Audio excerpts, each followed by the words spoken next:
Welcome, everyone, to another episode of Outside of the Classroom.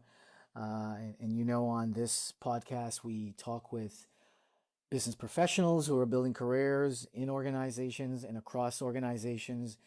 And we also talk with entrepreneurs who have started from scratch, maybe even ground zero, if you will, in building businesses and creating, not just employment, but trying to create an impact in the communities that they operate in. So today I have an entrepreneur who I know somewhat personally. They certainly know me personally as well. Known this person for quite some time, and I really thought it would be good to talk to him because he has built a business, and he's now at a stage of where the business is ready to be moved to the next generation. But I'll talk to him about that. And so let's welcome Bruce Reilly to the podcast. Welcome, Bruce. Thank you, Nigel. Thank you very much for considering me to be a guest, and I'm really looking forward to our conversation today. Yeah. Thank you, Bruce. It's Good. in full disclosure, Bruce and I had a professional relationship, That's and true. and you'll hear about what he does, and then over the years, quite honestly, we just got to know each other. Yeah, When I left Toronto, moved to Montreal, still kept in contact, yeah. and I think just with Bruce's experience and I'll say wisdom, I think there's a lot more to offer than what I was paying him to do at some point That's in funny. time. Yeah. Well, thank you. Yeah. So, Yeah. so Bruce, why don't you maybe just start off and talk about where you are now? What's the business? What's the industry? Is it startup or fairly well developed? Yeah. Okay. So I'm a partner. In fact, I'm the managing partner in a smaller scale CPA firm in the Greater Toronto area. Um, we have two offices. We have four partners, and we have around 10 CPAs working for us, plus the infrastructure staff that's related to servicing our client base in these two different offices. One office in Markham, one office in Uxbridge. So that's that's the where my career has taken me. That's where I've arrived at this moment in time. Is being a partner in a CPA firm, and I've actually really enjoyed, and I like where I am. I don't feel the urgency to really move on from there, but people do have to be realistic, and we have younger people coming up in the organization, so succession is underway. Hmm. And just on that one point around succession, what um, what sort of timeline have you put in place or have thought of to Mhm. for that transition to go from you to Yeah, the next generation? Just yeah, curious. yeah. So what we have is we have a number of CPAs who work in our firm who are in their late 20s to their late 30s, and we've worked with them for a number of years. So you get to know somebody over that process, and there's a certain culture that's just inherent to each office. Like there's a personality that goes with it, and one of the biggest or the key pieces is that whoever you're working with needs to be able to integrate and be part. Mm. And it's not as if they have to become that; they actually are that. So when they join, it really enhances the sense of who we are, which we have a pretty clear understanding of it. Um, Accountants are often pigeonholed or kind of seen to be a certain way.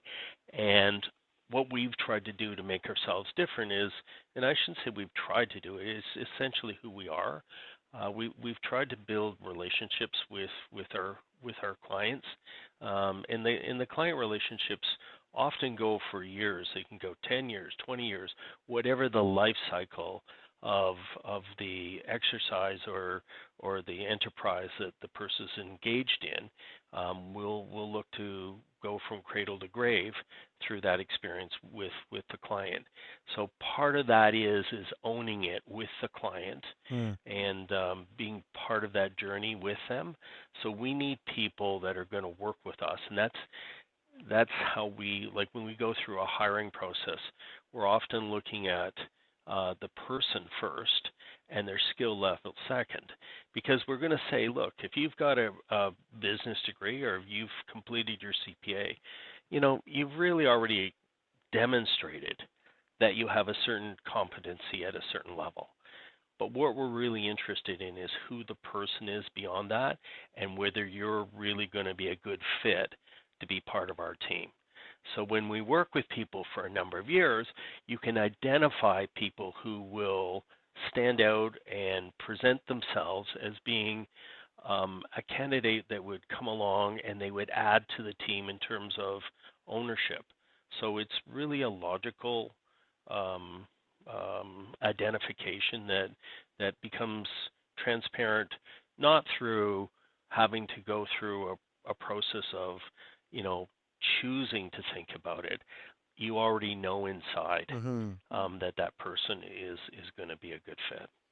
Yeah, So, you yeah, said a few things there that so one I have to say, maybe I'll invite you to come talk to one of my classes, but that point around yeah, having the business degree or the CPA, yeah, sure, right? You that demonstrates a certain level of competence, technical knowledge, and I would say it's given that you need to have that to even be at the table or yeah, be at the interview. But the real differentiator is you, right? Your skills, yeah, and do you yeah, fit, and how do you yeah. match sort of the company, right? I think it really comes down to the character of a person, and it's not as if, there's a right or a wrong. It's just there's good fits and not so good fits for each and every situation. And you have to be able to identify there's certain characteristics that if they were on display in our type of working environment, integrate well with a good client experience. Where there's other character traits that would not be as well received, but may be applicable in a different environment. Mm, So it's not as if that person and whatever they're doing that maybe isn't selected or we don't really feel is a good fit for us doesn't have an appropriate skill set in another location. I'm sure they do, but we're looking for the people that are going to work best for our client profile. right. And now I'm curious. So if you have a view, not a view, so I'll use the word profile of who you look for, and I think that's completely Yeah, that makes a lot of sense. Does that also mean you have a profile for the clients that you would want to attract so that there's yeah. that, I'll use the word harmony between your organization and how you can hmm serve those clients? Is there? Yeah, like we're looking to work with people who are going to respect and appreciate the services that we provide. So that's one thing that's key. And if you kind of think about it, there's two main streams. There's people who own their own business, and they're actually the ones who are actively engaged in managing. Maybe it's a sole proprietorship, maybe it's a partnership, maybe it's an incorporated company. And then there's other businesses where the people that are involved are there maybe on a volunteer basis, like the board of directors for a not-for-profit organization. And so if those people are passionate and they truly care about the organization that they're part of, then we feel that we have a good working fit Mm, with those folks, because we're looking to integrate to help them achieve their goals. That whether it's financial or governance or compliance related, whatever it may be. So hmm. yeah, Okay. yeah, Okay. So, okay, let's go back to the okay, past, and how did you even get interested in accounting? And that doesn't mean to sound in a negative way. Listen, I maybe I'll use the word loved, really enjoyed accounting in high school. When yeah. I started undergrad courses in university, it was a clear signal I should not follow that path. And so how did you get involved in this? Was it Okay. high school, and did you stick through, or was it something that came along the I way? did. I did. And I remember specifically, like, um, just as an interesting point, my father and my uncle were both Irish immigrants Mm. post World War II. And they came to this country my uncle went into the accounting profession first, Wow. and he became a registered industrial accountant, which then became the CMAs, which then Mm. got integrated into the CPA program. My father immigrated a few years later, and he probably at more middle age went through the CGA program, which then morphed into the CPA program. So I was surrounded by accounting Hmm. accounting types in the family, so I had those kind of role models and kind of personal life heroes to look up to. So there was one thing.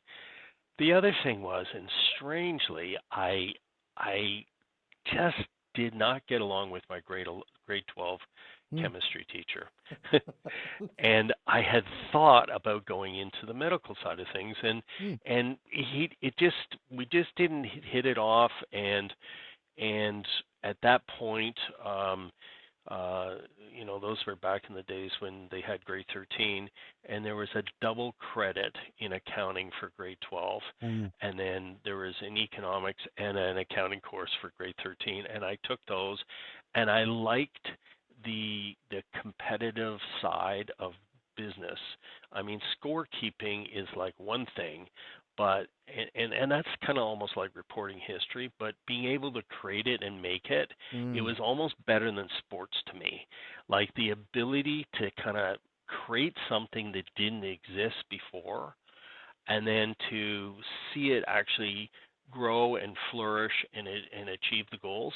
I was hoping that some way I would be able to accomplish something like that. So I went to U of T and I did a 4-year commerce degree, and through that process and just a variety of my colleagues, we went into what was then called the CA program, Mm. and the larger accounting firms, which at that point were, I think, the Big Eight is what they used to call Mm. them, came on campus and Yeah.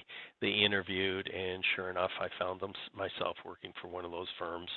And a couple of years later, I had completed my CA exams, and my life was, I had been given a ticket to ride. It was a Hmm. door opener. And so then you had a choice to make. Okay, am I going to stay in industry, or am I going to go and be a bit more entrepreneurial and maybe go down the side of private practice? As a kid, I was buying and selling bicycles, lawnmowers, later cars. Wow. I was pretty well given I was going to go into private practice Yeah. as an entrepreneur, because I just it just the conquest of being able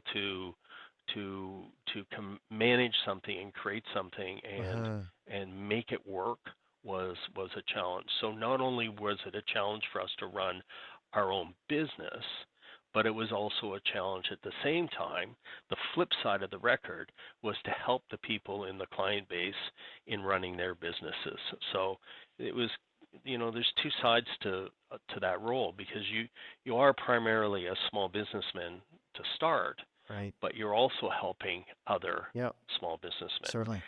Now, I did that, Nigel, when I was in my late 20s, and I'm not sure. I almost there's when I look back and reflect, I wonder, well, would it have been better if I'd stayed in a more structured environment for a couple of more years? But hey, it's well over 30 years, and things are going well. So, I mean, I guess there's the success of it right there. Yeah. And well, I guess so. First, I'll say we have to thank your high school chemistry teacher, right? Yeah, Right, because you wouldn't be here he if doesn't know. he doesn't know. Oh, okay. Well, I mean, maybe somehow he'll feel that gratitude. Yeah, And then you went into industry, or the top eight or big five yeah, or big eight, and I get yeah, that because I think that's what a lot of people do. yeah. And you did have this entrepreneurial bone or spirit in you. Yes. I'm curious, when did you know that it was time to leave? Like, what was the signal? What was the feeling to say, okay, Hmm. I've learned enough, because it wasn't all, right? I've learned Yeah, enough to now go yeah, and start my own practice. yeah. So I think that there's a variety of situations and circumstances that were at play at that time. there was a career path uh, that that was somewhat set inside the CA firms at that time. And you would go in as a junior, and then you'd be an experienced assistant in year two, and then you would go to become a senior, and then you would work through to become a manager, and then maybe 10 years down the line, you would become a partner. The group of colleagues that I went in with, there was 30 of us at that point, and we knew that maybe one of those 30 would Mm. be around 10 years later. But that was okay because the CA firms appreciated that because there was a certain brand loyalty. Like I was very proud of that heritage that I had and Mm-hmm. that background and history, and often revert back to and identify with those 3 years that I spent in that international accounting firm. And uh, there's a point in there where you say, hey, it's time for me to exit or not. Now, what I did was one of the one of the clients of that firm recruited me, and it was a Schedule B bank, and I went and I worked there for 2 years Oh, okay. after I had finished 3 years in the CPA firm. And at the end of that 2 year period, I realized that it was my assessment, and this is just my assessment, but I wasn't 100% convinced that the Schedule B banks were really, as a Canadian, in necessarily our best national interest.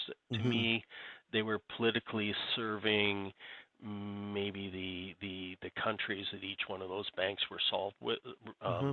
you know, affiliated with, and I mean, it was sold as a package that was there to assist with international trade and international commerce, international travel, and the integration of, in this case, Canada with some of the EU type countries. But it wasn't where I saw myself long run, and I still had that tug back to go back into private practice. Mm-hmm. So I was introduced to a gentleman, a, a really eccentric, brilliant CPA, who decided that it was time for him to go back and study constitutional law at McGill. Wow.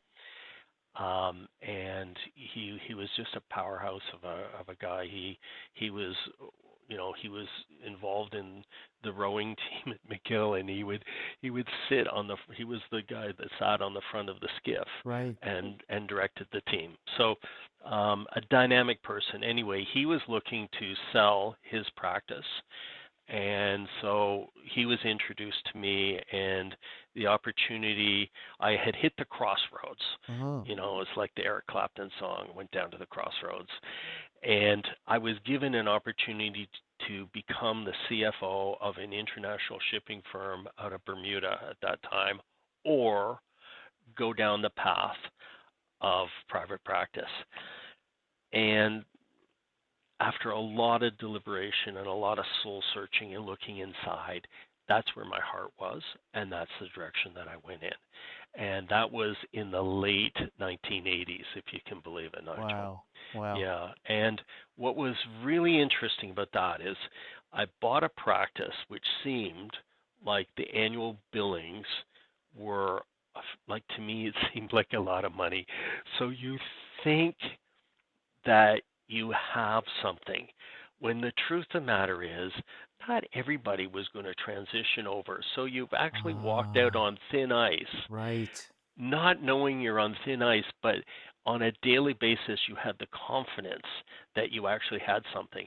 And that confidence inside, gave you the ability to be settled Uh-huh. and to focus on what you were doing, and then to attract other clients to you, and that's really how we got going.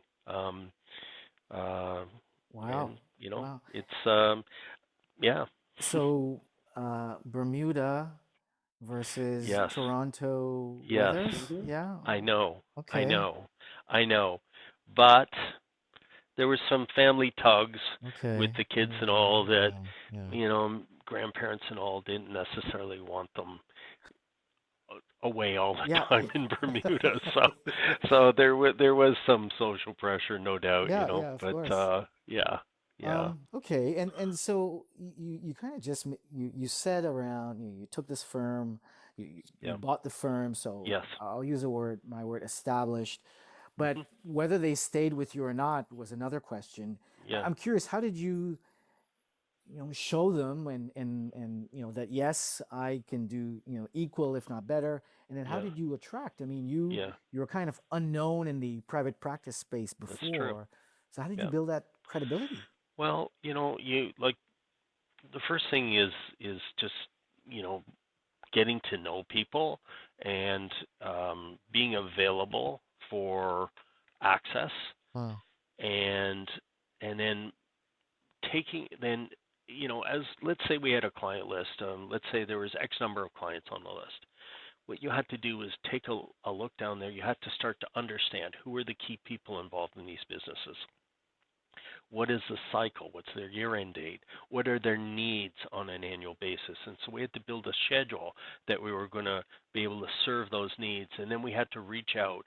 And so as we proactively reached out, you know, people could see that we were engaged and committed to working towards their best interest.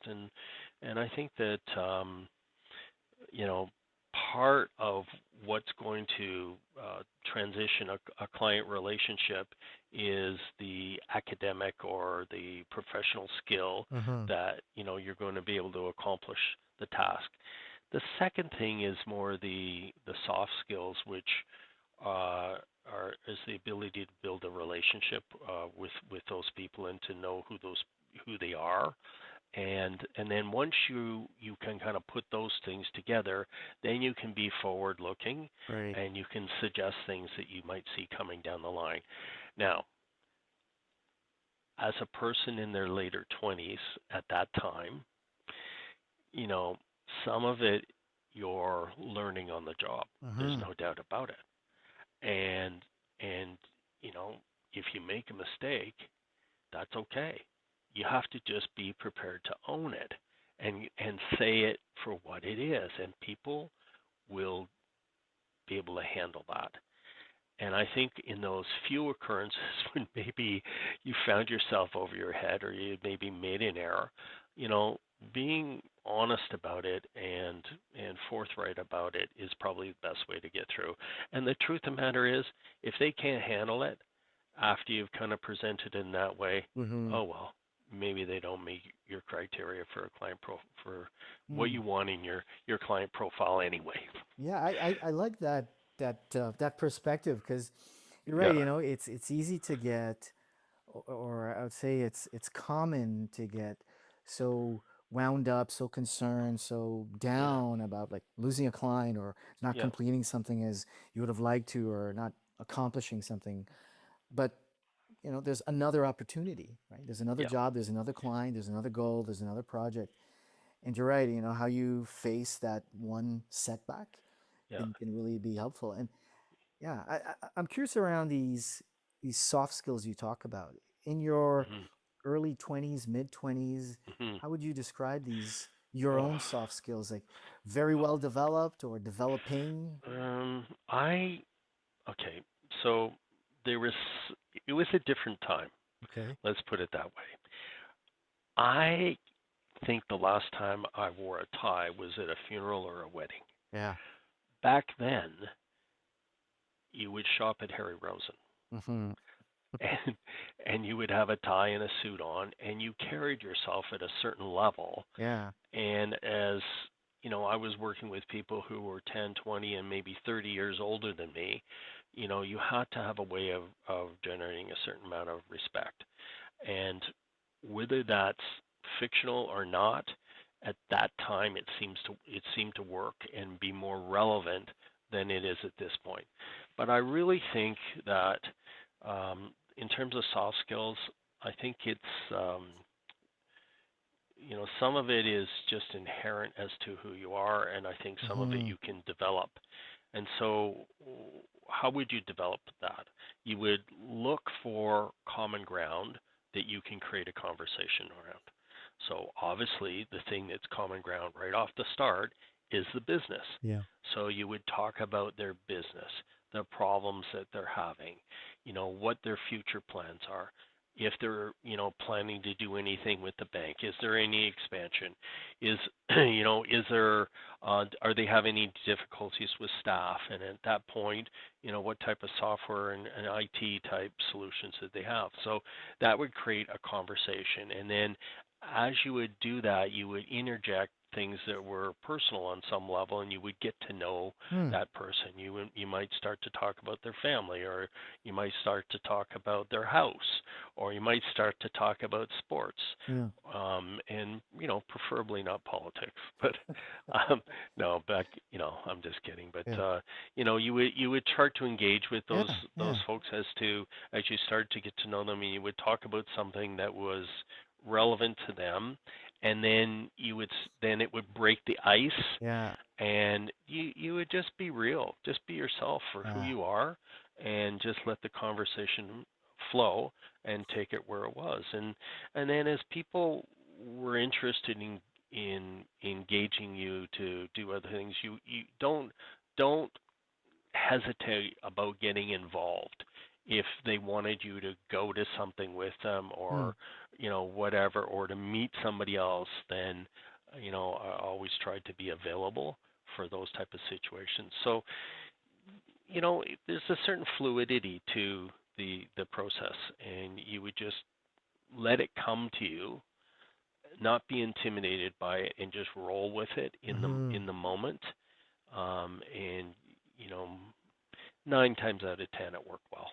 Yeah, I really liked how you describe that, what I'd call a detailed process of how Mhm. to build these skills or build rapport or Mhm. establish connection, because we can easily or often say, oh, just develop your soft skills. Well, how do I do that, and how do I do Yeah. it in this context? And I think that step by step formula you've given makes a lot of Yeah. sense, because Yeah. people I, can do I that. yeah, I think you can practice this stuff too. It's just like when I think it's not being afraid to reach out and speak with a stranger, Yeah. Yeah. and that you're standing in a line waiting for something, the Yeah. airport, Yeah. a concert. Yeah. It's no big deal to start talking to the people around you, Yeah. and quite often they're really interested to tell you their story. That's right. Yeah. Have you found, or is that still the same today? Oh, I really feel it. Like we just traveled to Ireland and England, and it was just you know stop and talk, like people, you're standing and waiting for the light to change, and you start talking to the person that's crossing the road with you, and Yeah. it was, for the most part, I think people can sense Hmm. when it's a straight up honest conversation. Yeah. Yeah. Yeah. Um, if we, well, still sticking with today, and just back to the industry, accounting industry, I'm curious, how would you Hmm. describe the competitiveness of your industry today? Yeah. Yeah, the industry is changing significantly over the last 10 years. I, and it's changed at a faster rate than I had seen before.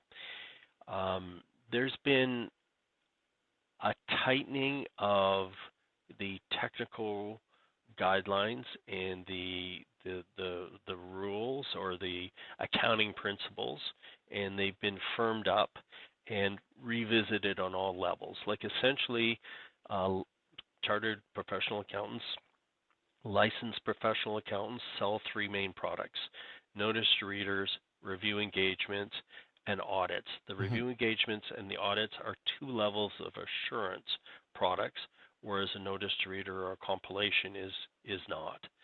And the profession has gone back and it's re-examined each one of those inside the last 15 years, and they've grafted and crafted the guidelines that surround the execution, or the completion of the delivery of each one of those products.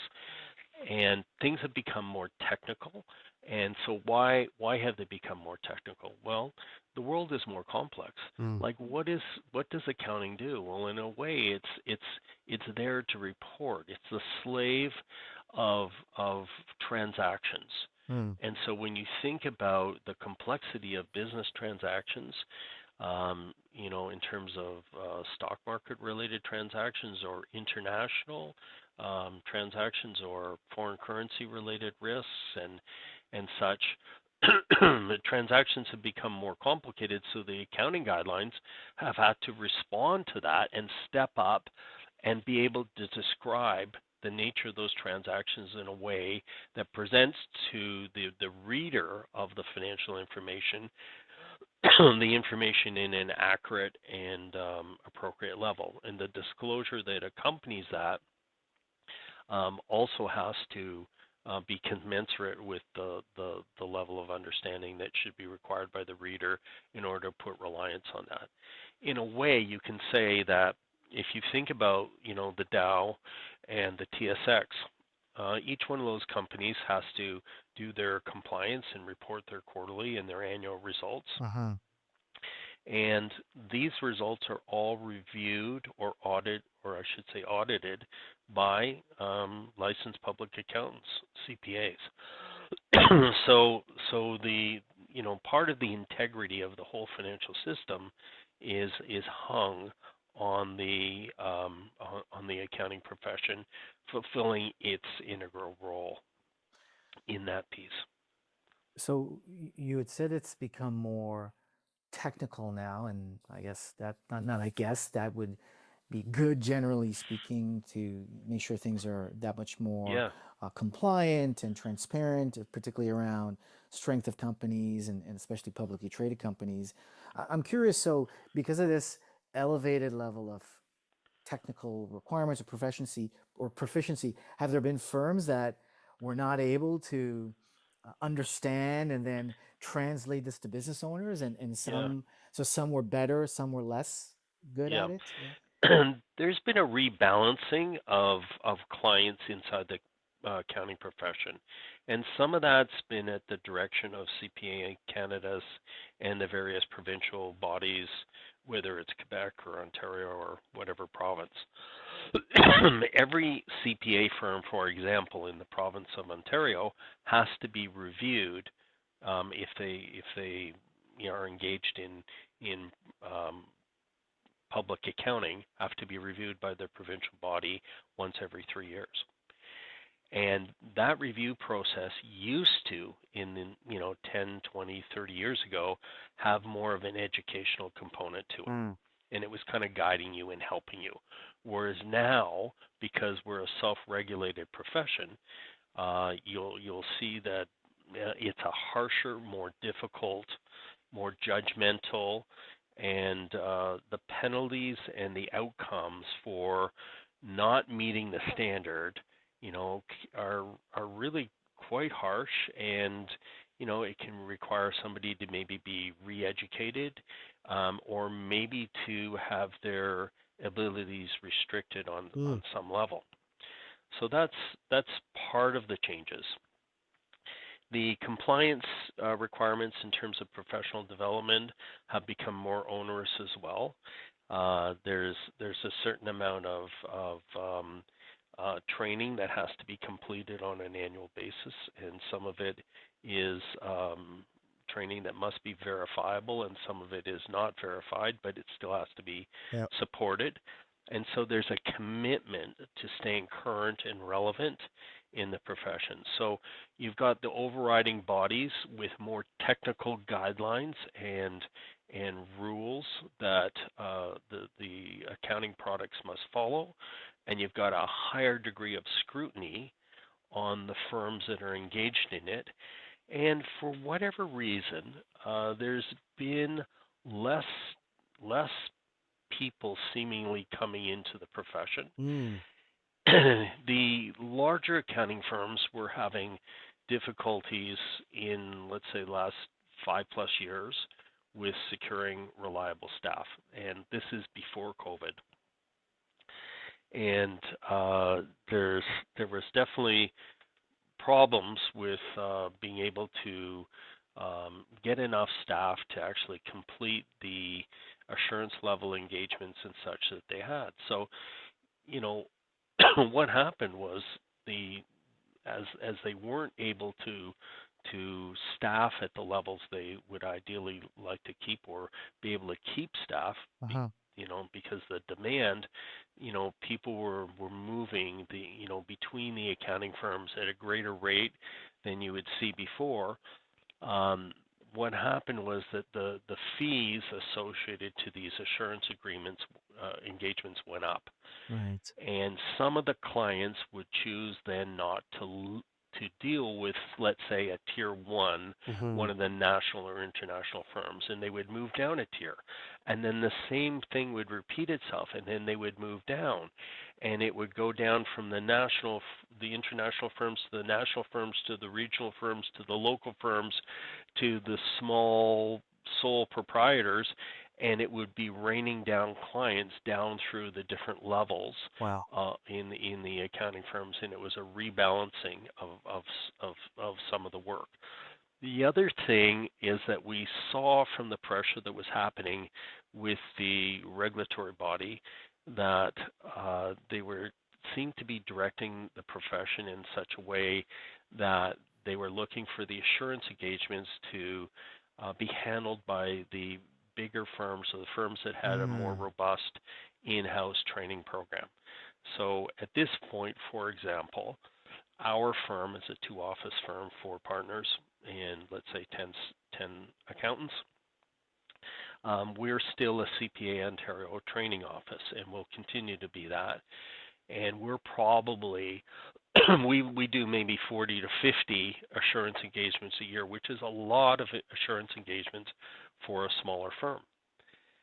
And some of our peers and colleagues are dropping those assurance engagements, and then there's less and less people available to Mm. do that type of work, and the fees are going up, and the frustration level in the client groups are going up as well, because the fees are increasing significantly for what appears to them to be seemingly not that much different work that's being done.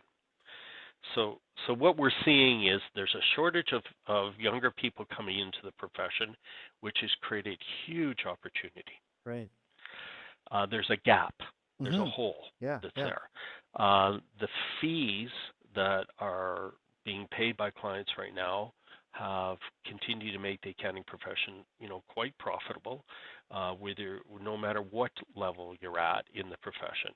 And it is right now, the need to advertise is almost not there. It is easy to pick up a Wow. client, one or two a week. It's it's that easy right now. And there's such a need in the profession. The other side of it is there's a lot of people that are retiring out of the profession. Right. And you're seeing sole proprietors that might have practices of two, three, four, $500,000 a year of billings that are integrating into a larger firm, or they're selling out to one of the national firms, Uh-huh. and there's less people on a grassroots level, and you'll see that too in some of the national firms as they're closing some of their small town offices across Canada. So there is a rebalancing, a repositioning, and definitely there is a shortage of workers, and I'm not really sure what the future holds, but as more people are retiring out of the profession, these opportunities are only increasing. Wow, I wouldn't have. Well, I mean, I don't know the industry well, and it's good for Hmm. you to talk about it. And I didn't realize there was that amount of change from different angles occurring in that industry. Yeah. And I guess so. You said you can almost pick up one or two clients every week. I'm curious, is there something that your firm is known for? And people say Yeah. go to go to Bruce Riley's firm, uh, for X, Y, and Yeah. Z, because Hmm. not necessarily about price, I would assume, Hmm. right? It's about other things. Well, we did something to give ourselves exposure inside the last 10 years. We went and we purchased an old TD Bank that was built in 1979 and repurposed the inside of it to be kind of a very urban, modern office application. So we're sitting in, for example, this office that I'm in right now is in the small town of Uxbridge, and we're sitting at the intersection of Brock and Maine. Mm. It sounds like it's right out of the Springfield in The Simpsons, you know. So, but we're and so people come up and they see the firm, and it looks like the building looks Right. organized and tight on the outside. There's a lot of glass on the front, and so they can see right in. And from an advertising point of view, we don't have any specific advertising programs that we carry out. We contribute and we help out and be part of whatever's happening in terms of the events that's happening in Mm-hmm. the town, Yeah. but we've just created a street level presence. Now, that's unusual because 20, 30 years ago, you didn't care about having that type of visibility. And it was more people were tucked away in office condos on whatever floor, and the growth was driven from more just word of mouth. But I think that the visibility that we have has created a certain presence. Now that might work in a small town like where we Mm. are, or a medium-sized regional center. Yeah. I'm not so sure that it's going to work in the urban setting like, let's say, in Toronto. So part of the growth, I think, is the visibility that's been created just through the commitment to the facility. The second thing I think that really is what makes us different is the team of people, and it goes back to what we talked about at the start. Mm. It's about the personality. It's about the culture of the office when people come in. They are greeted. People know who they are by name. They're asked if they want a coffee. They come in. You know, it's not all rush to get down to whatever you got to deal with. There's a little bit of coming up to speed because really, in order to serve that person well, you really have to understand the circumstances of their life and what's changing and how they're doing and what their needs are. And then you have a bit of a context to move forward and talk about what's on their mind at that time. So I think that the cultural fit Mm. and the sense of trying to have your hand on the pulse of what's relevant to your client and understanding that person, not just in terms of their ability to handle or assume risk, but also in terms of what their needs are, what their future plans are, and so people appreciate that. What it does is it helps secure these relationships that we have with our client base, so that they turn into longer term engagements, and they're really quite fulfilling. You know it when you're invited to somebody's kid's wedding Yeah. that you're in. Yeah. Yeah. No, I'm That's just and it's no. yeah, and it's done. It's sincere. It's real. That's always a clear sign. Yeah, And I'm curious. So first, I'm glad you talked about culture yeah. and the importance it plays in your organization. How would you describe it? What words would you say if somebody said, this is a Um, culture of this firm? What would you say is? um, well, I can tell you right now that like if you looked at the people that work in this office, for some reason the Uxbridge office has more females than males, and I think, and it just kind of happened because when we were hiring people, we weren't worried as to whether somebody is male or female or what their ethnicity is. It doesn't really matter. What it really matters is who the core person is. Hmm. So I would say that we needed to create an environment that people were going to feel comfortable in to work in, and they were going to feel safe and secure and stable, that the employer was going to be financially stable, and so that they could start to build their life and their commitments that they were going to make in life outside of their employment with a certain confidence that the firm was actually going to be there. So um, it's like we just do things organically. Like, at least once a month, we're having an office lunch where we go out to a restaurant. And people talk, and people get brought up to speed as to what's happening in other people's lives, and you feel more invested, and you feel a deeper connection with the people that you work with. It's not as if you're looking, to get a bunch of new best friends, because you're Mm-hmm. really just coming to work and you got to go home and go and deal with whatever else you got to deal with. But it's got to be an environment where people care about each other and they feel comfortable and safe to come in, and they're properly provided in terms of facility, tools, education, professional development. And when all that kind of stuff comes together as an investment in the staff, Mm-hmm. I believe that the staff will flourish, and they will convey that same sense of value out to the clients. And in some ways, even if the client hasn't specifically identified that that's what they're looking for, and they hadn't been able to describe it when they came in the door, it there's that it factor that resonates with them, and they identify and they attach to it. I really like that description, and there's one thing in particular I have not heard of before, Yeah, where you talked about uh, maybe not your exact words, but they have this confidence in the financial strength of the company, yeah, and the role that plays in one um, feeling that it's a stable place that they can then hmm, stay and build a hmm, commitment to the company, hmm, because then it gives them that hmm, that peace of mind to then build their relationship or build their yeah, life outside of the company. And exactly. I think that's so important. That sort of Yeah, mutually beneficial yep, outcome. And yep, and just thinking about what you said earlier around your clients, as early as you can establish a relationship and manage that and nurture it over hmm, time, you can be yep, cradle to grave, right? That's sort of an yeah, approach, and it makes yeah, complete sense. Complete yeah, sense. Yeah, yeah. yeah, I yeah, had not heard that before. yeah. No, it's. Yeah. I think like some of this we figured out by living, Mm. and it takes a while to kind of hone your understanding and to even learn it yourself on the road, Right. if you want to think of it like that. Yeah. It's like just the road of life. Yeah. Yeah. What about selecting partners? I'm like, how do you? What's the? Of course, the. Well, let me ask. What's your process of? You have four partners now, and Hmm, maybe five, maybe six. Who hmm, knows? But how do you? hmm, What do you look for? What's hmm. important? And what's Well, less important?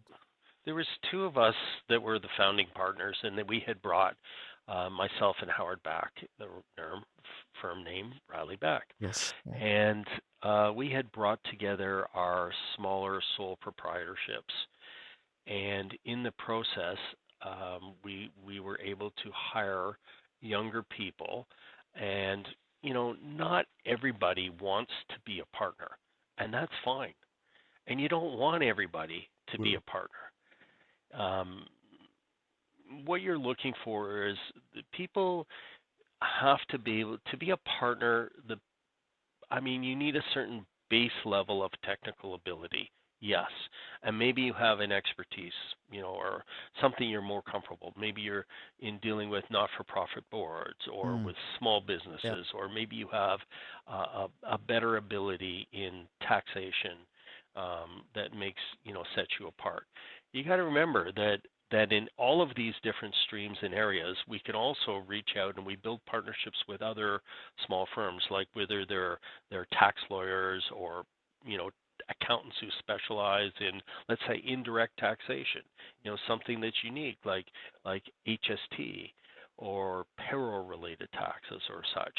So we'll develop an inventory. Our US tax, that's a big one. Mm. There we'll have an inventory of professionals that we'll be able to draw on, and even though they may not be in house, they're part of our team essentially as well. So the partner doesn't have to be all things to mm, to everybody, and that's the beauty of a partnership, because you can go and you can speak to your partner if you have a specific question in a specific area, or you want a second opinion.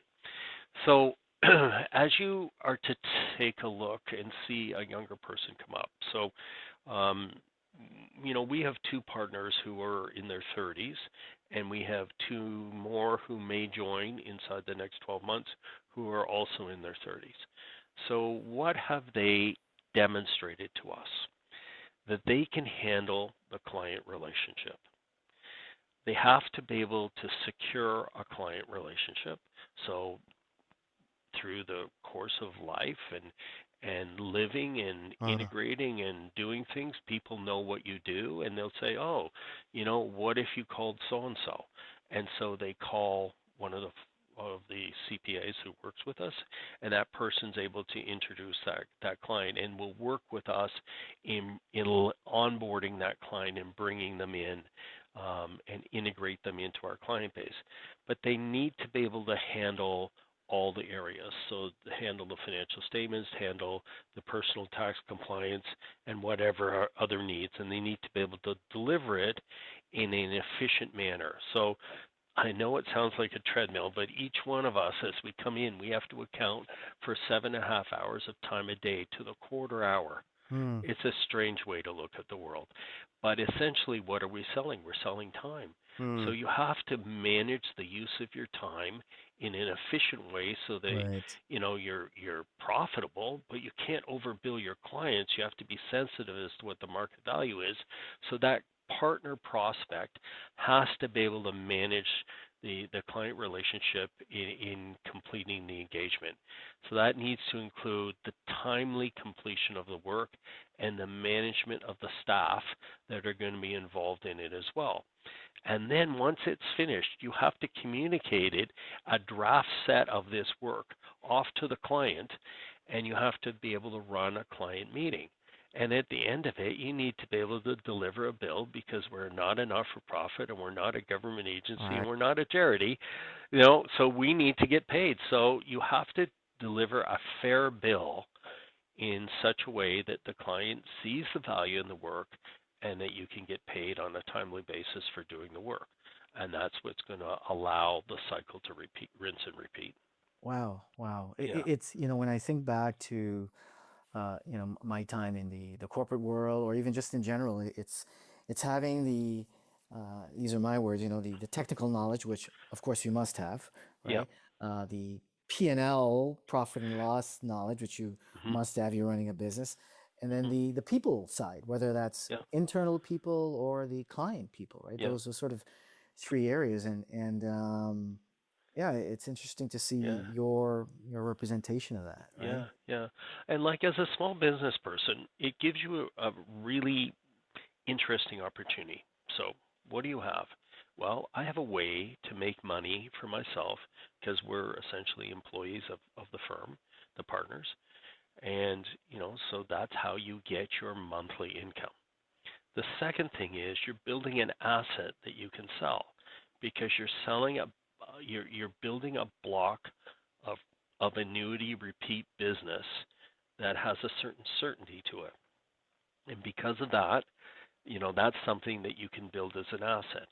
And the third thing you have is you have an opportunity because you need to house this stuff to look for a real estate opportunity that through, let's say, 10 or 20 or 30 years of running that business will pay itself off. Mm, And that can actually be part of your retirement or, kind of essentially your pension plan, if you Mm-hmm, want to think mm-hmm, of it like mm-hmm. that. So, you can fight, as I often say, a war on many fronts. And you've got your annual income, you're building an asset, mm-hmm. which is a piece of equity that can be sold, and you're also creating an opportunity to add real estate into the mix and pay off a piece of real estate over the term of your career. And so I think that the profession is not that much different than the legal or Yeah, dentistry or medical on those levels because they're presented with the similar opportunities. yeah. But I think as an entrepreneur, you're going to have the confidence because you're going to be able to see those things, and then you're going to be able to actually facilitate it because you have the skill set to Yeah, do it not just for your client but also for yourself. yeah, yeah. Yeah, I would agree. Um, let's talk a little bit around people management and Hmm. leadership, and Hmm. on the topic of people management, I'm curious around your approach. So here's a scenario: you hire three new let's just say employees, whether they're Yes. accountants or Hmm. supporting staff. And what to what extent do you think about person A, B, and C? A being very ambitious and wanting to take on challenging tasks, and B, needing to learn some things, not yet ready to take on the big client, Hmm. and C being happy just 9 to 5, like two 15-minute breaks, which nothing is wrong with that. How do Yeah. you does that come in? Does that come Yeah. into your equation of Well, managing people, and how do you yeah. think about those things? Yeah. You know, you have to understand the people that you're working with, and you will you will treat them in your interactions differently, not because you're discriminating or you're favoring in any way, but because that person essence of how they are needs to be handled differently to extract the best out of them, not just Mm, for the firm, but also for themselves. So when somebody comes to work with us, we'll look at their skill set and we'll try to see where they have like an advantage or they have an interest. And maybe they have an interest in doing estate work, or maybe they have an interest in not-for-profits or in audits or in taxation or whatever it is. So we'll focus that person's work allotment more towards whatever they're specifically interested in. Now, we also work with them in making sure they're compliant with their professional development. So, the CPA Ontario, for example, is very scripted in looking at the work that you're actually doing and where your kind of declared um, activities are that you spend on a daily basis, and being also aligned with your professional development. So we'll look for opportunities for courses that somebody may go to.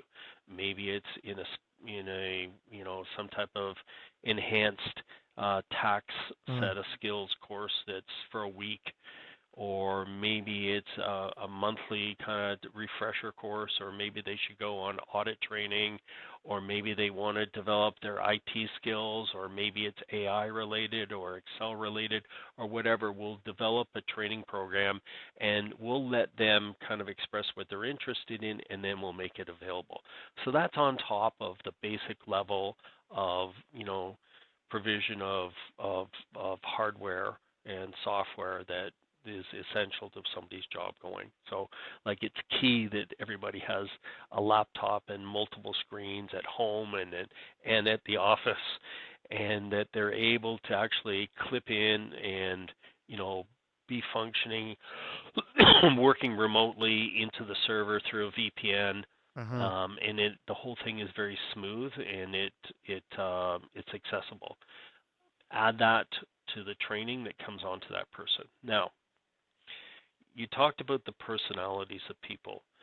Some people, when we have, like, to manage our practice, we have a weekly workflow meeting. So every Monday morning, typically, we meet for maybe an hour, hour and a half with our team, our engagement team, and we go through each one of the clients that's being worked on at the current time, and that's coming up inside the next month or so. We often look out 6 months in Uh, our planning document, but we're more hands-on in what's in play and what's imminent. So we're making sure that all that has. And sure enough, there'll be somebody who invariably will put their hand up and say, "Oh no, I can do that. Oh, I can do that. Oh, I can do that." And there's different personalities that come out. But those people, you have to respect that they most likely understand themselves. Now you got to watch that somebody isn't drowning, but people get to know what they can handle and what they can't handle. And when they've been through a couple of cycles, and a cycle I mean is an annual cycle, let's right. say in their third, fourth, fifth, sixth time around, they'll know what's coming. They'll know the clients that they're working on, and they know where their threshold is in, for a certain period of time. We adjust with that. So we'll say to folks, look, sometimes a year we're like farming. The crops are in the field. We got to Mm. go get them. We've made commitments. Let's go do it. So we'll work 6 days a week. But in exchange for that, we give hope Mm. because we'll say we're shut on Fridays in July and August. Right. And so there's a certain fairness to it Yeah. that helps people kind of sprint as needed in the moment and then breathe when we have an opportunity and everything kind of comes down a few notches, Yeah. because there is a certain seasonality and Yeah. cycle to our business. But in terms of managing people, I think certain people do well with um, um, client work that is repetitive. They'll see the same thing year after year. Other people like be challenged by the one-offs, Mm. things that come in as special consulting, or you're selling a business or something's being amalgamated. Well, once it's done, then that's done. So they enjoy the challenge of something kind of meaty in the moment, and they can handle some of that. Other people, like when we're always having items that need to be researched or investigated or looked into deeper. There needs to be a deeper dive into the understanding of a request from CRA or some type of proposal from the client that's more technical. So what we'll have to do is we'll have to allocate that type of research piece of it, and then it'll come back up through the partner group, whatever partner's responsible for the client, and be communicated back out and vetted and communicated back out to the client. So, depending on people's personalities, you want to be able to give them those challenges, Mhm. but some people would rather more have the stability, and they're going to perform better with that predictability and that safeness that comes with that. So it's part of it is understanding your staff. Now, the person who's more likely to go into the partnership is the one who's looking to break new ground continuously. But, you know, not everybody can play that role. And for you to have a really um, credible professional firm, you have to have those reliable people that are willing to do their piece. And that's because they've got their life sorted out and they've got other things happening in life that satisfies and fulfills them, and they're willing to do this piece of it. So being a smaller firm, we find that we have to be more competitive at times on our compensation and our flexibility. Hence the Fridays off, in the summer, or we close between Christmas and New Year's, or there's a flexibility if somebody needs a little bit extra time off. It's okay. Big picture, it all works out in the end. So you give people what's needed Mhm. to make them in the best frame of mind legitimately that they can be in, because it's really going to work out the best for the firm and the relationships, overall on a daily basis. Yeah, that was great. I mean, why I say that is, so there's a, not to get all into academic theory and business theory, but there's an organizational behavior theory, goal setting, Hmm. and it's, it includes a few components, but one of the key parts that I think may not always be paid attention to is understanding those different personality types or goal orientation. Being the person who wants to go out and take on that big challenge, or the person who still needs to learn, or the person who just wants to do the routine work because they got other things going on, right? And Hmm. and you described it well. You brought real Hmm. practical relevance to Hmm. that theory, and it was great. And Hmm.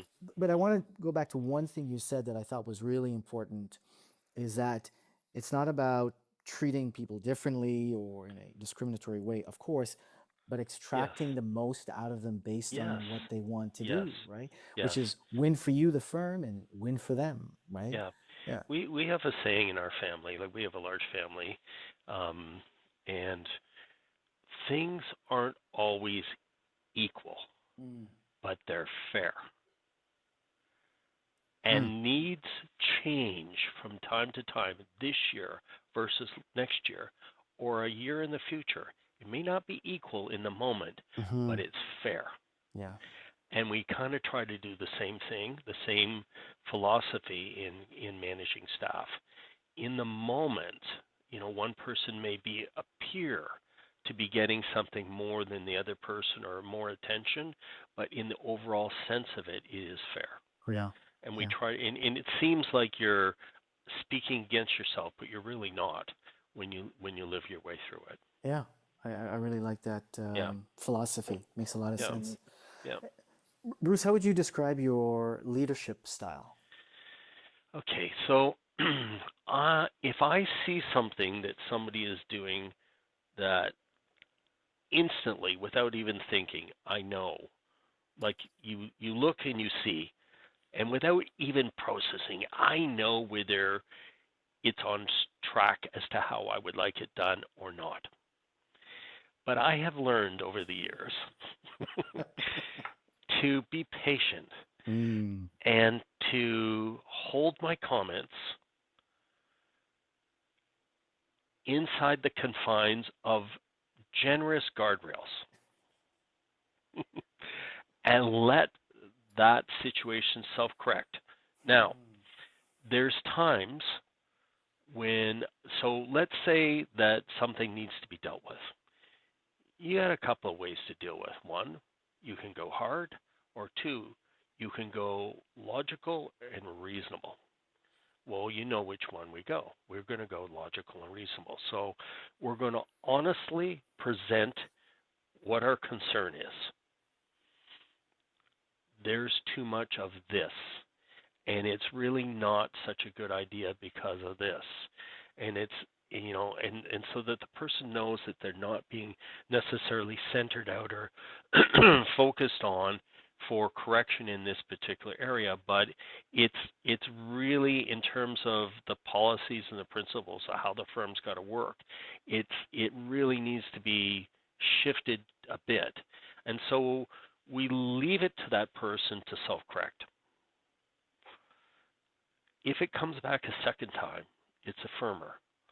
The third time, it Mm. could be written up. And the third time, we're actually thinking, is this a correctable situation? Because Mhm. maybe this person doesn't respect, understand, or really want to be part of this type of solution. And there have been times when we've ended our employment relationships with people, when it's kind of hit to that spot. But it's going to take stages of long suffering Oh yeah. and kind of mentorship to get somebody to that level. They may not feel while that's happening that they're being as observed as much as maybe they are. And they're sitting there with an expectation and a hope that that person will have the self-control and the personal discipline to make the changes that are required.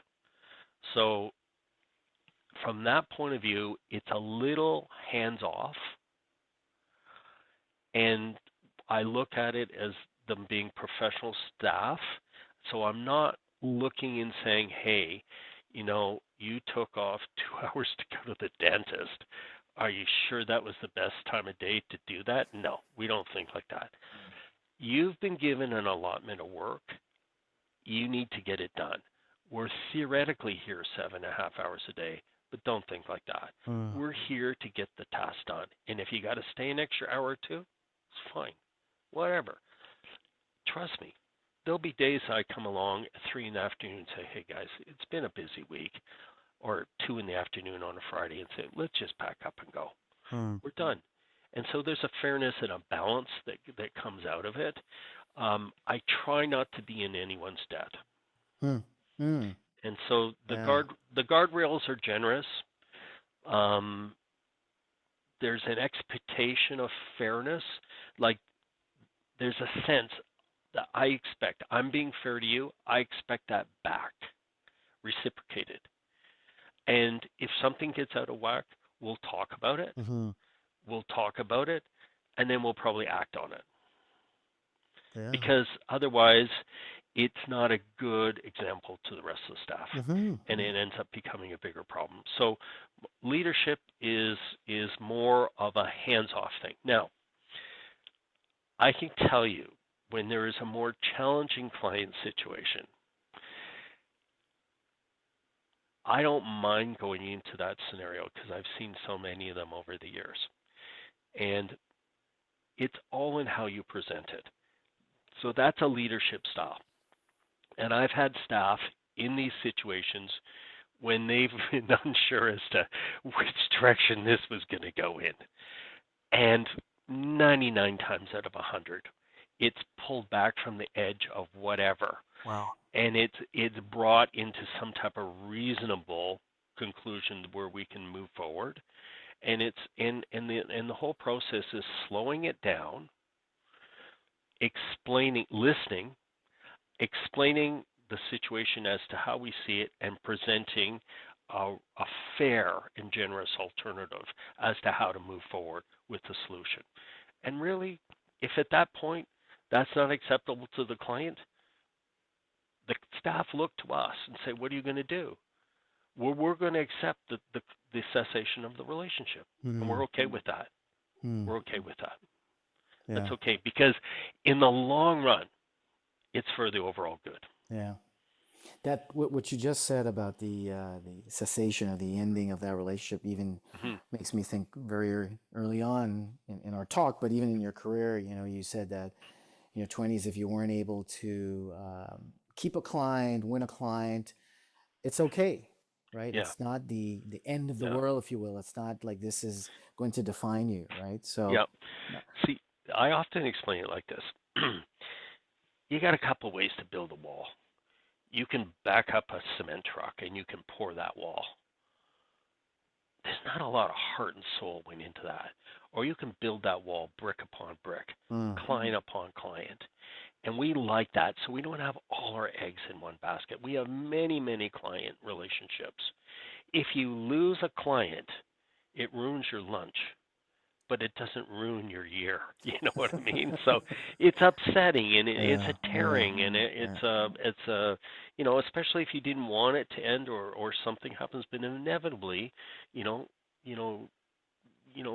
clients will move on from time to time for their own reasons, and some of that is outside of your control.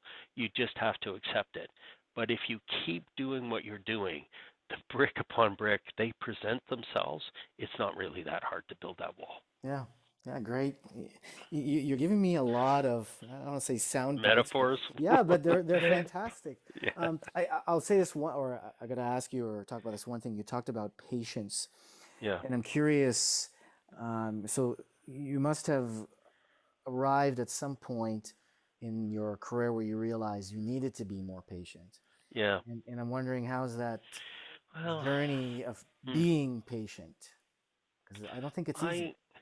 I I often tell people that my roots are Irish, and we're a small island of centuries of breeding.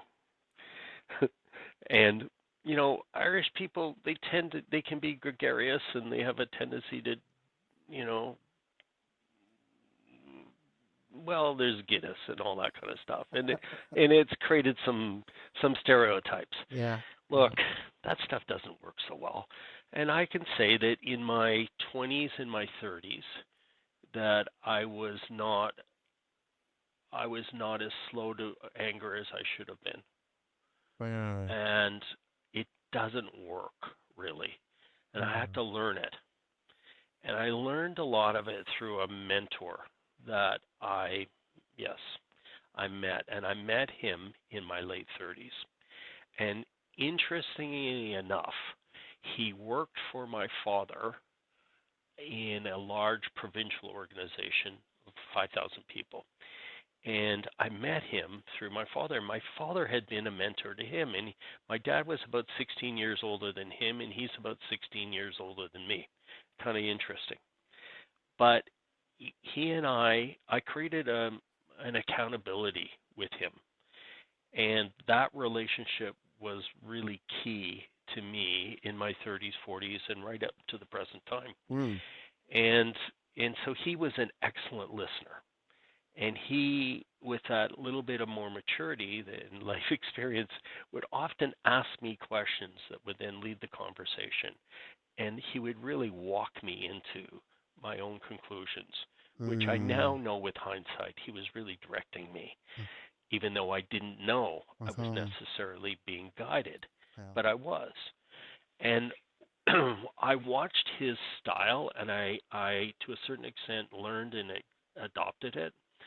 But I can just say that having somebody in your life who, and I'm not necessarily talking about your life partner, even though that is like extremely critical and key to the outcomes, but having a friend that you can be honest and open with, that can help you with some of your shortcomings and help you temper, um, and shave off some of those rough edges, and kind of, um, you know build you into a person who is going to be more successful when you go into a confrontation. What is really the goal? To be right? To have the Uh, final say? No, it's a waste of time. No, it's to resolve the situation, hopefully in a win-win outcome. Well said is the only thing I can say to you on that. I'm processing and listening to everything you're saying, Yeah, and 100%, 100% agree with yeah, everything. And you're right. I think I did have a couple of mentors even in my own career, and yeah, yeah. maybe I was a bit more stubborn, so those hard edges stayed a little longer. But Oh, I don't know. yeah, Maybe you should talk to my mentor. oh, See yeah. what he see what he remembers. We'll see. We'll see. Yeah, Um, let's look ahead. yeah, You talked earlier about the shortage of um, yeah. talent and into your industry, and I wanted, that made me think about this next question. Hmm. And I'm curious around, what's your outlook? What do you see? What's happening Yeah. now around Well, AI in yeah, the accounting industry? yeah. What's going on? Well, AI is interesting, Yeah. and we use it. I mean, who doesn't have ChatGPT? mm, I've even used it for my office football pool, trying to help me with my picks. Doesn't work. Okay. No. But no, it's interesting. It's an interesting alternative. Now, some of the products that have been developed in our industry are very, very effective. And so, for example, we subscribe to an AI tax reference tool, Hmm. and it is certainly not cheap, but it is fabulous. wow. And the ability to drill down. And so in this particular case, it is based on the Income Tax Act, case law, interpretations, technical tax writings from recognized and proven professionals. There's nothing that comes from that other side of the speculative side of what's out there on the web. It's cleaned up and it's more limited in its sourcing, Yeah. so it's more reliable. Now, do we take it as gospel and pitch it out there? No, we take it and it gets us close, and you learn how to ask your questions Uh-huh. and how to refine it. And the beauty of this is that in the answers, it gives the reference material back to the source documents where it's drawing from. So it's a very effective tool. Can we take it and send it out to the client without looking into it, improving it? No. There's risk there. We can't. But it can take us very close, and it can take us, it can catapult us Hmm. right through a lot of the investigative process to we're the point where we actually have something we can work with. And that's where AI fails in our particular industry. It hasn't got the judgment side worked out, which we all understand. And so, as a research and a reference tool, it's fabulous. But in terms of taking your knowledge and applying it to the specific scenario, shortcomings. It's not going to work. So the need for skilled professionals still continues. Now, when you look at AI and um, the musings that we hear out there about streamlining the tax reporting situation for many Canadians, that's fine. If you have a T4 slip, a T5 slip, a T3 slip, old age security, CPP, and stuff that's, a tax return that's just falling off the tax slips, Mm. you really don't need a tax professional, and you could have some type of a tool like that prepare your tax return. You could. I could see a world where that would happen. But once you have judgment, Mm. so I'm going to say, let's say you have a small business, you're a sole proprietor, and you've got to report on your 21-25 schedule, your revenue and your expenses. Well, what expenses are you going to include, and where are you going to get them from? Right. Well, why is an expense tax deductible? Well, can you draw a line from the intent of that expense to the process of earning income? Hmm. That requires thought, understanding, applied skills. So, in a situation where you have a self-employed professional or a self-employed business person or a person with rental properties where there's judgment in a tax return that's just so essential and inherent to our self-assessment reporting system that we have here in Canada for taxation, I don't see AI being close to stepping into that stage. There's other situations where people have gone through, they have, let's say they have businesses and they've done some type of restructuring, or they've done a sale or an amalgamation. All the information on the tax reporting is going to be driven from the documents that are prepared that describe the transaction. AI is not going to safely walk you through that space at the way it is Mm. at this particular point. Not to say it's not going to get there, but at this point it's not there. It can help in, let's say, an audit. And let's say you needed to do some testing and some verification and some manipulation of large populations of data. Absolutely. But can it take away the judgment, Mm. the professional judgment, the discretion, the understanding, the, what's inherent to the conducting an insurance engagement, whether it's a review or an audit, is the assessment of risk. And that risk is on two levels, business and fraud. Mm. Can AI do that? Not really at this point in time. So there will be changes, and it Mm-hmm. will continue to drift in this direction, but there's going to have to be some significant changes to this entry level, sense of AI the way we have it right now. Yeah. And And people are working on it. yeah, I'm sure. I'm sure, Hmm. right? And I'm curious. I would believe the industry, the association, the regulatory body Hmm. as well would need Yes.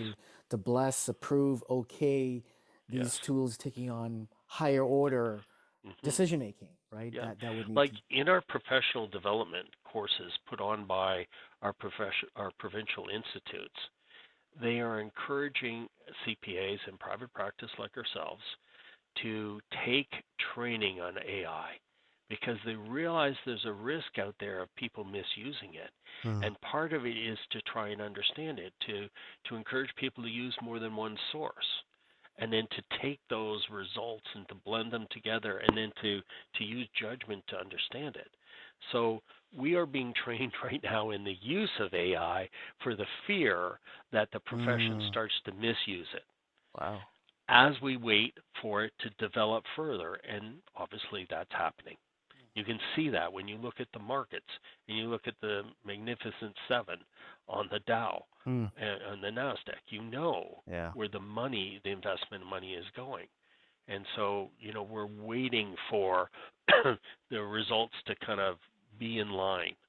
But the revenue streams that could come out of this will be very interesting. And I will say, as I said before, when I look at if we're to subscribe to like a traditional tax reference source, or we're going to subscribe to an AI source, the AI source is still significantly cheaper. But if we rolled a license out across every staff member, oof, it would be expensive. Wow. So it's still finding its economic Yeah, yeah, acceptance. yeah, yeah. Yeah. And I would say that's generally true with a new product, service, technology until it gets a little bit more mature and Yeah. they stabilize, they grow more. Yeah. Um, So let's change gears a little. You have this firm. I think you said 30 years, right? 30 years you've Yes, had this firm. it's actually it's over 35 years Over now. Yeah. 35. You've Yeah. got four partners. Yes. I don't think you said it in this call, but I know you have family in the business. Yes. Your My so son is a partner in the Markham office, right. and he's really leading that particular office at this time. Yeah. And I have a daughter who is on maternity leave, will be coming back, and will be stepping into an ownership role. And at this point, there's at least one other of our staff members who are also at that level Yeah. to be considered for an ownership role. So Yeah. it's how the development is going. Yeah. Yeah. And early on, you talked about succession. You Yeah. know, so all Yeah. those things would imply or not imply, uh, um, represent success of this Yeah. investment you've made over Yeah. time. And, that one trade-off of going to Bermuda, which I'm sure you can go to at any time you want now. Um, what does it mean for you to be successful? Um, it's like there's things that happen in life. This my mentor friend that I referred to before, he used to say to me, Bruce, listen, this is when I'm in my 40s. He'd say, Bruce, the first half of your life, up to about 50 years old, it's all about um, arriving. You're trying to figure out how high you can soar, Mm. where your limits are. You're trying to sort out your family and that dynamics in your relationships and houses and mortgages and things. And then you crest something and it's more about being, and you're in a spot where you're more living in the moment and enjoying that moment. And then I can say that once you crest over your 60s, there's something that happens as well where you're interested in your legacy. Hmm. And, you're not as worried, like my experience has been. I, I'm not as worried about things anymore. I don't really place too much value on stuff. I'm more interested in relationships and specifically in our case because we have a large family in maintaining relationships with our children, their spouses, and the grandchildren. That's really where the focus of it is. So I'm looking at this point in my life to balance that, and I still for Bruce to be Bruce, this, kind of the way I talk to myself, I still need to have my hand in, and I Hmm. still like to do this because I really enjoy it and I love what I do. But I also I'm trying to be realistic in terms of recognizing that life is moving along, Hmm. and you have to be able to accept the stages of life that you're in. The younger folks like having Howard back and myself around Hmm. as a resource and as a kind of fixtures and something that roots and grounds the business. But we appreciate having them around because they have energy and they help push it forward, and they move it to places that we may not have been inclined to take it to.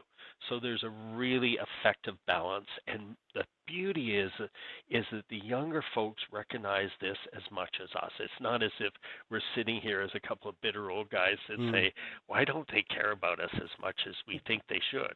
It's not like that. They actually do, and they're happy to have us around, and that is so fulfilling. So in terms of your legacy and like who you are, and the sense of peace that you have Hmm. inside as to whether I've arrived and I've created something that's valued, yes, because they want to take it on. So yes, it Hmm. has value, and that's something that's really encouraging, and it's fulfilling from on a personal level. Hmm. So as we look forward and as I transition some of my ownership, not all, but some, out over Yeah. the next, Yeah. short run future. I'm looking to still continue to work and be involved in the client relationships, but also to be able to do some other things Yeah. in life that require my attention. And I think you know what's important when you think about people who were in your family who have now maybe passed on. Hmm. Well, what's important is their legacy, what their memories are. So it's important to create those memories in the younger folks so that you can kind of pass on some of your knowledge to them. And even if they haven't understood and totally understood that they've got that piece of knowledge, you know it's been planted inside them, and they'll figure it out and they'll recognize it with hindsight later on in life. So that's kind of what the personal future for me holds as far as I think. But you never know what tomorrow brings. Mm. So, it's hard to live in the moment and to appreciate it as much because we're so task and Mhm. schedule driven as accountants. We're always looking forward. We're never arrived in the moment. We're kind of pushing towards the next deadline. And that in itself can be a bit of an unsettling way to live. But you have to be able to somehow or another manage it and create your own balance inside, your group of people around you who are important to you. Can you talk about some of the trade-offs and Oof, sacrifices you may have had to yes, make? I'm telling you, it's a different world now. I can think back, and to use a baseball term, Yeah, yeah. when we came up to the plate when we were in our 20s and 30s, we weren't coming up there to hit a single. We were coming up there to hit a home run, Of and course. that's it. Like there was nothing short of that was going to be. It was like you got a client, you stayed at work till it was done. It didn't matter if it's 8 o'clock, 10 o'clock, 11 o'clock, or how many weekends in a row you have to work straight to get through tax time. But I think that my generation, the ones behind us, have learned from some of our mistakes. Like if you look at the level of divorce in society, Mm. you know, I think that younger people have a better understanding of that, and I think that they are looking for a healthier work-life balance. Mm. And I'm seeing that in our partner group that's coming up. And what I'm what we're in conversations is to say, how would you like the firm to look going forward? So here's where it is now, and this is how you would like to describe your life. This is your intent. So if that's the case, and we were to take the firm at the level it is right now, how many of you would need to step into this spot, and what other staff would we have to hire, and then how would that change the projections?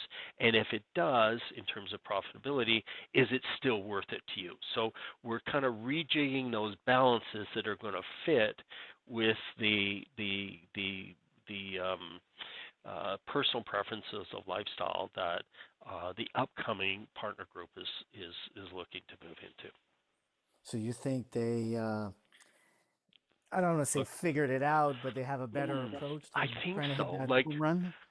I've often described it as, for example, my daughter Laura, who's coming in, she's looking. She comes up to bat. She's going to hit a single, nice solid single. Mm. She's going to steal second, and Yeah. the next person coming up is going to hit her home. Right. And she's going to be Mm. home to see her kids for dinner at 5 o'clock. Mm. And she's going to be at gymnastics, and she's going to be at the side of the soccer field, and maybe got her skates on at ring ed practice. It's different. It's different. Now maybe they're standing on our shoulders and what Mm. we built, Mhm. and because the foundation is there, they don't have to build that, and they can go forward on that. But whatever it is, it's a healthier life choice, and so I respect them for that choice, and I encourage them in it. Mm. Yeah, yeah. I like how you describe that, the Yeah. single stealing second, and then yeah, yeah, yeah, yeah.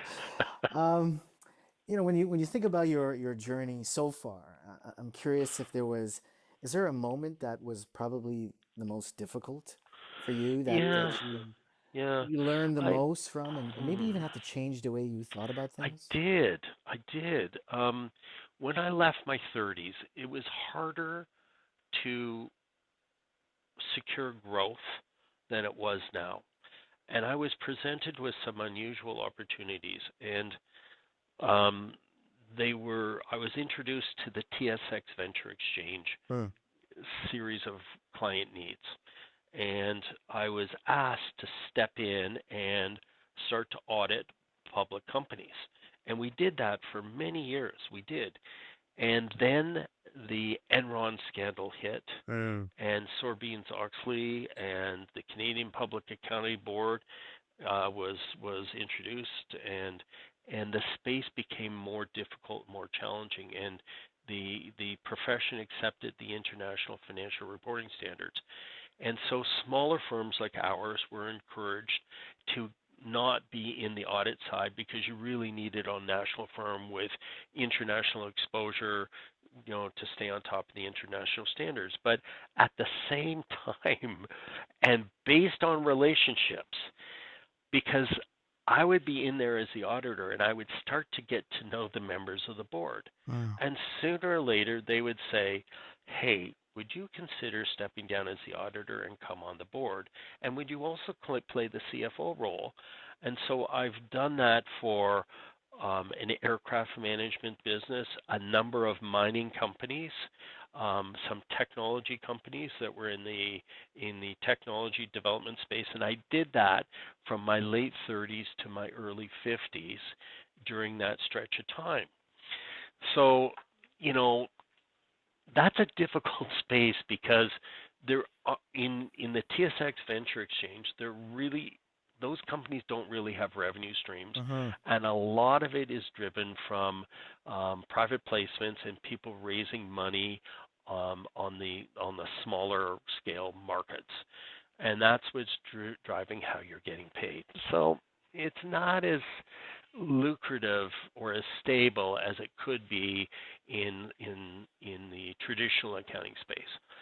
So as I hit my late 40s, I decided to drift back and to build the more traditional accounting firm, which is where we are today. And if I could wind back the clock of time, I and it's not a massive regret or anything like that. It's Mhm. just if I was going to do it differently and I could change it, I don't really find that those TSX Venture Exchange skills are really all that useful to me right now. Mm. I mean, it's interesting. There were some great experiences, and I met a lot of interesting people, and we were successful on some levels, but never really made the big, meta type money. I don't think many people do. No, not in that space. They don't. Yeah. But I think that Yeah. creating a firm that wasn't so much a sole practitioner, Uh. but a partnership of like-minded people to pull that together somewhere in your 30s and then to live that in your 40s and your Mm. 50s, it's a safe spot because you have a community of professionals around you with differing skills that contribute to an overall structure that is stronger than you on your own. And there's a momentum that comes with that because the ability to service more complex client scenarios is satisfied from that bigger structure. And that being the case, it grows easier and faster, and you have a more profitable financial outcome. So I would encourage younger professionals to look for like-minded people Mhm. and to get into partnering opportunities. I would encourage them to look for people in their 60s and 70s that are exiting that are really care about their client base and they're interested in their client base being properly served. And I think that some of those practices can be purchased for a very reasonable value at this point. And I think that that's a good path forward. Hmm. What are you most proud of? Um,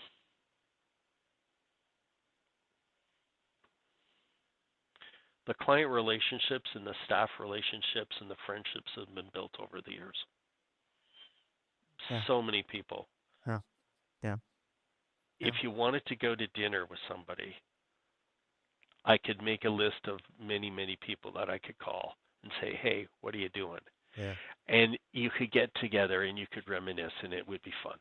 So, yeah, there's I think it's the strength of the relationships, and very little time today we've spoken about the technical side Yeah. or the quality of the work, really. I mean, it's just assumed. Exactly. It's a given. Yeah. And Yeah. and the Yeah. and the beauty, like today, you know, the I mean, there's very little paper in our office.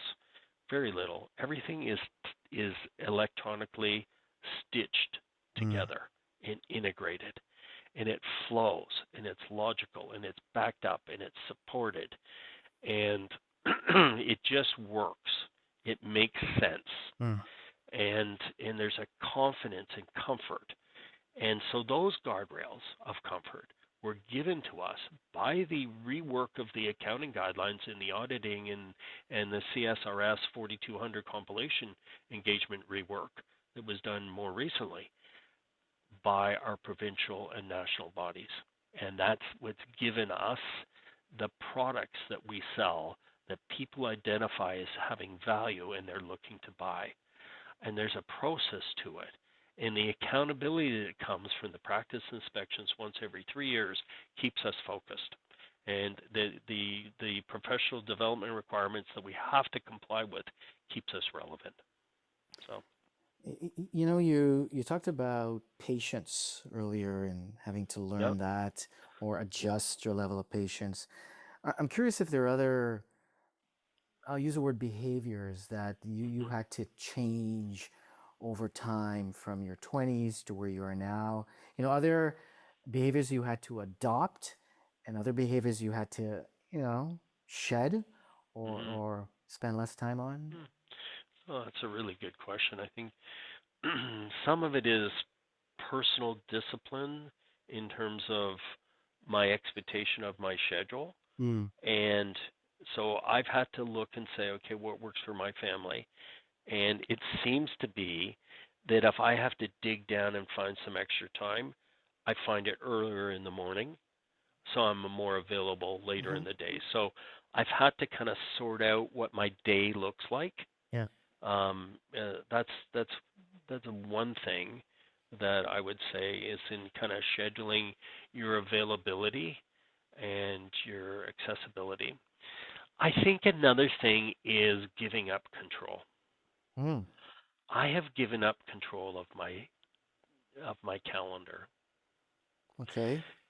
As clients are completing client engagements and we need to have a client meeting, they have access to my calendar and they book in the meetings because within reasonable guidelines of Monday to Friday Yeah. within Sure. certain times, they're free to take the calendar and slot me in where I'm needed to help with the final delivery of whatever the product is. That was hard for me to give up. That control of where my day was and what I chose to do and what I felt like doing. But I realized that they were pacing and I had to keep up at the pace Mm. to make sure that the delivery was going to happen in a timely way. Otherwise, it was going to be frustrating. And when you start something and then you stop it, and you have to start it up again, there's an inherent inefficiency and a risk of error that comes in at that spot. And I think that that was for the overall good of giving up my some of the flexibility in my day. So Is it that's two things. yeah, is it hard for you to give up control? Not just Oh your yeah, calendar, but control? yeah, yeah. I trust myself implicitly, Wow. and I know I'm always going to be there to see it through. That's I mean, my my mom was an Irish farm girl, and like there's no crying. Like Tom Hanks, there's no crying in baseball. No, you don't feel sorry for yourself. You just stand up, you dust Mm. it off, and you just go get it done. So, I mean, that's not always in your best interest, really. Mm.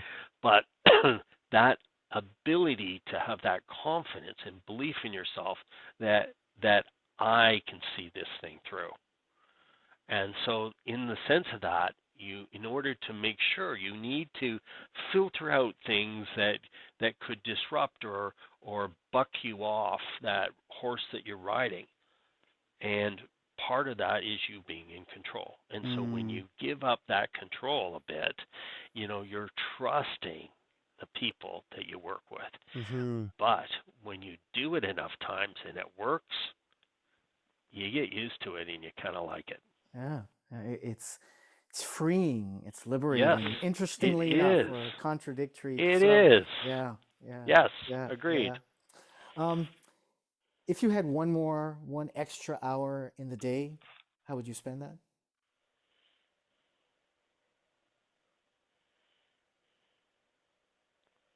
Reading, Yeah, learning. yeah. What would you read? What sort of books or topics? I'm curious. Well, I've often I was involved in the startup of of a it was called Sanctuary Ministries in downtown Toronto. It was helping homeless and marginalized people. And so that was like 30 years ago. And it's really still a thriving, functioning community today. Mm. And so I think I've always had an interest in my Christian roots Uh-huh. and in understanding them deeper and more profoundly than on the surface. So some of I think it's like my life experience has been that it's it's a reliable point of reference to live by. And so to understand that deeper because it's very profound. The teachings, whether it's Old Testament, New Testament, there's a lot of principles in there that are very effective, and I feel like I've just really scratched the surface, Mm. and I think that could make me better at what I do, and in all the levels of life, my family relationships and my work relationships and relationships with people that I meet when I'm sitting on traffic and I feel like beeping my horn. I feel that the whole way Uh, through it's a deep thing that that really fulfills me inside. One of the best feelings I've had in life is to give wow. something away, and I find it very healing, therapeutic. It's just it's because it's a choice. Wow. And I think that there's a basis is there's a deeper understanding in there, and so I'm interested in that. Yeah. Yeah. Bruce, this is the last question for you. Okay, Yeah. Nigel. What would be a few words, an expression, or even a motto you'd want others to use to describe you? Wow.